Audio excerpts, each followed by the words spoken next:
तो स्टूडेंट्स, आज हम सब नैतिक शिक्षा में चैप्टर 5 ऋषि महिमा पढ़ने जा रहे हैं। आइए ऋषि महिमा पढ़ते हैं। धन्य है तुझको ऐ ऋषि, धन्य है तुझको ऐ ऋषि, तूने हमें जगा दिया। सो के लुट रहे थे हम, तूने हमें बचा दिया। अंधों को आंखें मिल गई, मुर्दों में जान आ गई। जादू सा क्या चला दिया, अमृत सा क्या पिला दिया।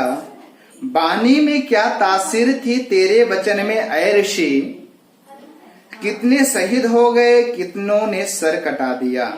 अपने लहू से लिख गया तेरी कहानी लेख राम, तूने ही लाला लाजपत शेरे बब्बर बना दिया।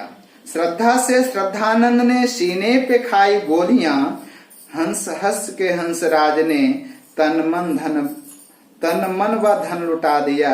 तेरे दीवाने जिस घड़ी दक्षिण दिशा को चल दिए, हैरत में लोग रह गए, दुश्मन का सिर चकरा गया। तो आइए इसका भाव हम सब समझें। तो धन्य है तुझको ऐ ऋषि, तूने हमें जगा दिया। सो के लुट रहे थे हम, तूने हमें बचा दिया। तो क्या कहता है, धन्य, आप धन्य है ऋषि दयानंद। ऋषि से स्वामी दयानंद को लिया गया है, जो तूने हमें जगा दिया, हम सबों को जगा दिया। हम सब सोए हुए थे, हम लोग सोए हुए थे, जो आपने जगा दिया। सोने का भाव क्या होता है? सोने का भाव होता है कि हम जो जिस रास्ते को पकड़े हुए हैं वह रास्ता सही नहीं है, फिर भी हम गलत को ही सही मान रहे हैं। ऐसा होने के भाव कौन सा सही है कौन सा गलत है ये भी समझ में नहीं आया, तो आपने हमें जगाया है। सो के लूट रहे थे हमको लूटा जा रहा था और हम बेखबर थे, तो आपने हमें बचा दिया। कैसे बचा दिया? तो आपने सोचा, यानी स्वामी दयानंद ने सोचा कि कैसे लोगों को सही रास्ते पर लाया जाए। समाज में बहुत सारी कुरीतियां हैं। देश की दुर्दशा देखकर उनके मन में भाव आ रहा था, कैसे हम लोगों की ये जो इस दुर्दशा में है कैसे बचाया जाए। तो उन्होंने सोचा सबसे पहले हम ज्ञान के प्रकाश से आलोकित करें। ज्ञान का प्रकाश, जैसे ही ज्ञान का प्रकाश मिलेगा तो सारे अंधकार, सारी बुराइयां दूर होती चली जाएगी। तो उन्होंने हमें जगाने का कोशिश किया।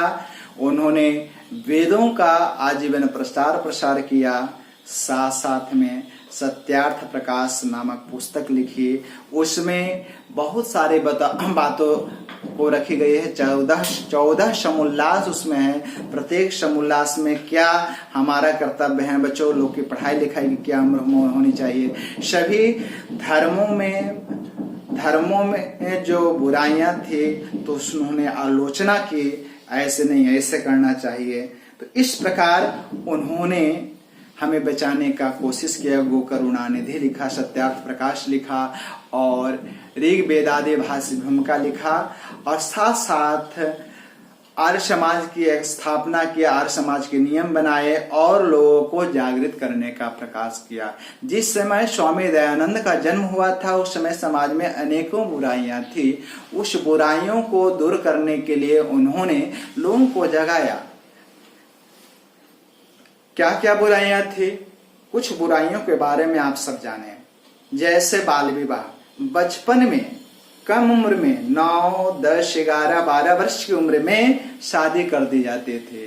जिस समय हम लोग होश संभालते थे, होश संभालने का समय आता था, उसी समय शादी कर दिए जाते थे।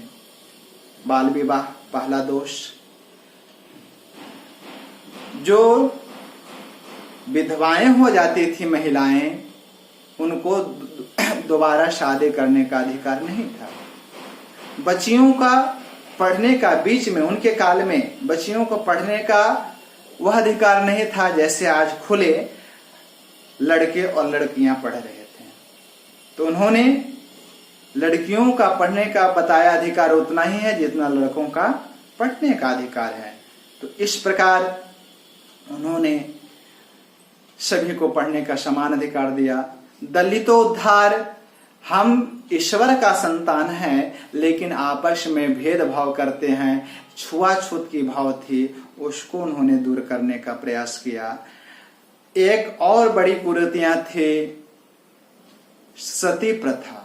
सती प्रथा के बारे में मैं बता दूं कि जिसके पति किसी कारण से आकस्मिक निधन हो जाए या मृत्यु आकस्मिक या स्वाभाविक स्थिति में निधन हो जाता था तो उस औरत को जिंदा जलाया जाता था। राज्य बिहार में तो कम लेकिन राजस्थान आदि में प्रचलन बहुत बढ़ा हुआ था, है ना।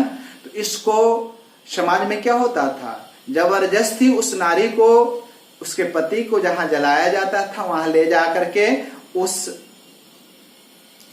अग्नि कुंड में डाल दिया जाता था और कुछ पहलवान लाठी लेकर खड़े रहते थे, जोरों जोरों से ढोल बजाए जाते थे, उसकी चित्कार बाहर नहीं आवे। तो ये सारी बुराइयां थी, उस बुराइयों को उन्होंने दूर करने को प्रयास किया। अंधों को आंखें मिल गई, मुर्दों में जान आ गई, जादू सा क्या चला दिया, अमृत सा क्या पिला दिया। तो जो अंधे व्यक्ति थे, अंधे का मतलब होता है कि हम आंख रहते हुए नहीं, यानी अज्ञान के अभाव में हमारा आंख रहते हुए भी हम नहीं देख सकते हैं। अज्ञानता थी, अज्ञानता को ज्ञान देने का कोशिश किया उन्होंने। मुर्दों में जाना गया। मुर्दा क्या होता है, मुर्दा यानी लाश को कहते हैं कि जिंदा लाश है। जिंदा जीते हुए भी वह अपना परिवार को, अपने समाज को सही तरीके से देखभाल नहीं कर रहा है, अपने को सही तरीके से देखभाल, तो जिंदा लाश का मतलब यही होता है। तो उन लोगों में क्या किया, ताकत भरी कि भाई ईश्वर के संतान हो, तुम भी वही हो जो तुमसे भेदभाव करता है, तुम ही ईश्वर के संतान हो और तुम में तुम्हारा भी कर्तव्य है, तुम भी अग्निहोत्र करो। सब एक तरह से वैदिक विधि का पालन किया गया। तो वैसे मुर्दों में जान ला दिया, जादू सा क्या चला दे। एक तरह की जादू जिधर जाते थे उन पर लोग न्यौछावर हो जाते थे। अमृत सा पिला दिया। अमृत जैसे पान करने से व्यक्ति स्वस्थ संपन्न निरोग हो जाता है, उसी प्रकार आत्मबल प्रदान करते थे। वाणी में क्या तासीर थी, वाणी में क्या ताकत थी। तेरे वचन में ऐ ऋषि कितने शहीद हो गए। तो वह उनकी वाणी की ताकत थी कि कितनों बहुत सारे शहीद हो गए और बहुतों ने अपना सर कटा लिया। अपने लहू से यानी खून से स्वामी दयानंद की कहानी लेखराम ने लिखा और तूने ही लाला लाजपत राय को शेरे बब्बर बना दिया। तो एक एक्ट में लाहौर में उनके ऊपर लाठियां बरसाई जा रहे थे और लाला लाजपत राय नेतृत्व कर रहे थे और उस पर अंग्रेजों ने लाठियां बरसाई। लेकिन स्वामी दयानंद के बताए हुए रास्ते पर चल रहे थे, उन्होंने हंसते हंसते लाठियां खाई और उन्होंने कहा कि हमारी जो लाठियां हमारे ऊपर पड़ रही है, ये जान लो एक एक लाठियां जो है ऐसे स्वतंत्र भारत होने का कारण बनेगा। इस प्रकार शेरे बब्बर बना दिया। श्रद्धा से श्रद्धानंद सीने पे खाई गोलियां। स्वामी श्रद्धानंद को भी गोलियां खाकर शहीद होना पड़ा। स्वामी श्रद्धानंद ही मोहनदास करमचंद गांधी को महात्मा गांधी की उपाधि उन्होंने दिया था और दिल्ली में जामा मस्जिद से उन्होंने ही सर्वधर्म समभाव का एक व्याख्यान दिया था कि सभी धर्म एक जैसा हो, भारतवर्ष में रहने वाले हों, एक हैं, सभी ईश्वर का संतान हैं। तो ऐसा उन्होंने किया था। हंस हंस कर हंसराज ने तनमन धन लुटा दिया। जब डीएवी की स्थापना हुई उस समय स्वामी हंसराज अपने आजीवन उन्होंने अवैतनिक बिना वेतन का पढ़ाता रहा, यहाँ तक कि अपने बच्चों का ध्यान उनके बड़े भाई किया करते थे। तेरे दीवाने जिस घड़ी दक्षिण दिशा को चल दिए, हैरत में लोग रह गए, दुश्मन का सिर चकरा गया। तो स्वामी दयानंद के दीवाने यानी दीवाने के मतलब अनुयायी दक्षिण दिशा में चल दिए। उस समय तो क्यों जाना पड़ा दक्षिण दिशा में? स्वामी दयानंद के लिखे गए पुस्तक सत्यार्थ प्रकाश पर लगे प्रतिबंध को हटाने के लिए वहां दक्षिण दिशा में गए और सत्याग्रह किए और सत्यार्थ प्रकाश में लिखी हुई बातों को रखा। इसमें प्रतिबंध करने की आवश्यकता क्यों पड़ी आप सबको उन्होंने लोगों को बताया, और जब लोग जुटने लगे, अपनी बात रखने लगे, तो सत्यार्थ प्रकाश पर लगा हुआ प्रतिबंध हटा दिया गया। अब स्टूडेंट्स यहाँ पर कुछ क्वेश्चन है, क्वेश्चन को समझने का कोशिश करना। ऋषि महिमा गीत में ऋषि की वाणी की तासीर किस रूप में प्रकट की गई है? तो इसमें उत्तर आया है कि वाणी में क्या तासीर थी? तेरे वचन में ऐ ऋषि, यानी उनके पास वाणी में इतनी ताकत थी कि बहुत सारे लोग शहीद हो गए और बहुतों ने सिर कटा दिया। अपने लहू से लेखराम ने किसकी कहानी को लिखा? तो अपने लहू से लेखराम ने स्वामी दयानंद की कहानी को लिखा। हंस हंस कर तन मन व धन किसने लुटाया? तो हंस हंस कर तन मन और धन स्वामी हंसराज ने लुटाया। चौथा क्वेश्चन है, सत्यार्थ प्रकाश पर लगे प्रतिबंध को हटाने हेतु सत्याग्रह करने के लिए ऋषि के दीवाने किस दिशा में चल पड़े?